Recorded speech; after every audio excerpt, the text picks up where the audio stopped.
Hey, what's up guys? T-Chevy here, how y'all doing tonight? So, basically, we got ourselves a sped up Yu-Gi-Oh match once again of two of the most degenerate decks in the game. Obviously, we're not talking Boojins, but we are talking Evil Swarm versus Infernities. Now, I would not bother making this video, but you'd think, oh, T-Chevy, why are you making a video about Evil Swarm and Infernities? It's so dumb. But then I realized the only time that this kind of thing is bearable, which doesn't take too much of your life away, is when it's sped up by 2 times. So if you want to watch an Infernity versus Evil Swarm game, then you can watch this and it will be somewhat bearable, but still quite stupid, but very, very quick. So a nice 6-minute match for you today. And I don't know if you could figure out who's probably going to end up winning this, but it's kind of obvious, but basically the Evil Swarm player scoops first game. So it took, what, 58 seconds sped up by 2 for the Evil Swarm player to scoop. So obviously in the first game you have no idea, and the Evil Swarm player is going to side and hopefully have an out. But of course, Infernity is probably one of the worst matchups for Evil Swarm, simply because they are absolutely relentless. They only need one turn to do everything, and Evil Swarm's players need to control the game. So they need to go first and do stuff. But even then, like Infernity players, they do get disrupted quite easily in some places. But a good Infernity player will play around back row. So if an Evil Swarm player goes Ophi on set 4, then the Infernity player is in an uphill struggle, but he doesn't have to worry about too much because he generally does all of his stuff through monster effects and generally recursion with Necromancer, and there's random things like Soul Charge. So he can easily play around a very established board that Evil Swarm players make. So he goes Rabbit first turn, makes that Ophion, detaches, and gets himself, I'm sure it's going to be a Pandemic. What's he going to get? It's going to be something really dumb. No, yep, it's going to get Infection. Okay, cool. So that's fine. Infection, in my opinion, is just as good as Pandemic. I mean, you can't play more than one realistically because you can search it. But Infection is one of the best cards in the deck, ideally. Just because of what you could do with it. It's just like protects you from losing, because then you get a Korikion and you keep pushing forward. It's just really, really good. Obviously, with rank 4s being so good these days.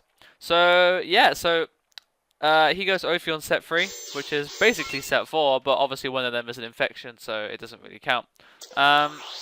He Infections and returns a Thunderbird, and goes and searches for Korikion.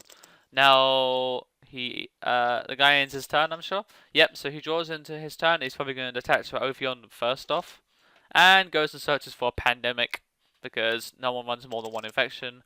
So he is going to go and summon that Korikion.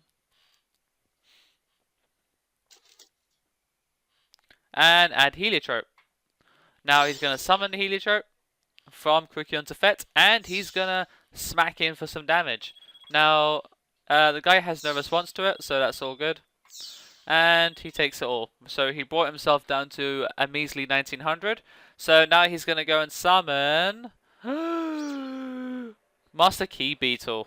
Now, Key Beetle is okay, but you got to think one of his back row has to be Emptiness. So, hopefully. So he goes and sets one, and it passes turn. And Trap Stun, and that's kind of annoying, so that's kind of clutch for the Infernity player. Mickey to the D. He's quite an established player on Dual Network, so if you see him around, he generally plays decent. Spot him generally. I mean, I'm recording this in early morning. For you Americans, it'll probably be about 3 in the morning for you guys. So, so basically, yeah, you should check this guy out. If you see him around on Dual Network, he generally plays pretty good. So, Evil Swarm Exton Knight gets no response because of Trap Stun, which basically Trap Stun into Exton Knight is absolutely disgusting. So he goes and summons Necromancer.